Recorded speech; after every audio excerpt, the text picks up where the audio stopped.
Hi folks, so as I was saying in that last video, I don't know what's wrong with my phone, but I'm going to have to buy a new phone. So the last video I was talking about the Moroccan gold seal. What a wee minute. The Moroccan gold seal, right? So I was getting each part came in 5 grams exactly by the cellophane, that round about it, like compressed and kind of right down to perfection.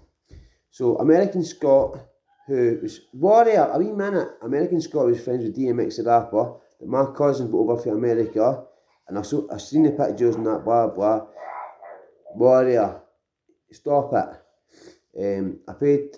It worked out like something like £4, £5 for each 5 gram bullets, and I was selling for £20. And I was only like 16 at the times, 16 at the time, sorry.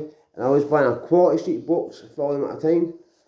So I would get them for £4 or £5 a piece, and I wouldn't sell them for one, a single one. I remember they like 3 for like 20, 4 for 20.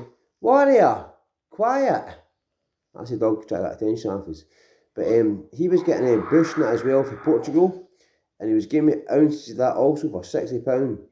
But he won like kind of over in Amsterdam, the competitions with the best grower, things like that. This man was so respected on the internet for cannabis growing. And back then, like, Warrior, be quiet. When some people were paying maybe back then £1.60 an ounce, £1.20 an ounce, I was always getting between £60 and £80 an ounce between people that I knew closely, after the old school characters. But I always had this driver called Jack. That was his driver name, Jack Anori, because he was good at telling a story. He'd always take me down. I can always remember all the old school folks saying to me, "Have you got all these contacts?" Well, this man married my cousin. She moved to America, over LA, then New York, met DMX's pal. Twin Towers collapsed and he came back over here. And I manifested that kind of lifestyle. I was only a young kid at the time, but I didn't realise the dangers that was going to come later on in life. I think I was 16, 17, gambling like £100 every 8 seconds on a roulette machine, buying unlimited quotes for Harvey Nichols. Man, it caused so much stress, anxiety, paranoia.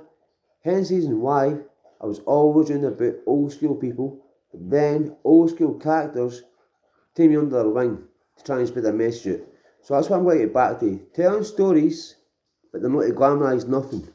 Because every story I glamorise, there was always a positive, but a negative 10 times worse than that positive. Maybe not that day, that week, that month, that year, but certainly soon after. So stay in the positive lane and stay legit and stay legal. Get yourself good business, guys. Peace out. Until next time, next story be a topper. God bless.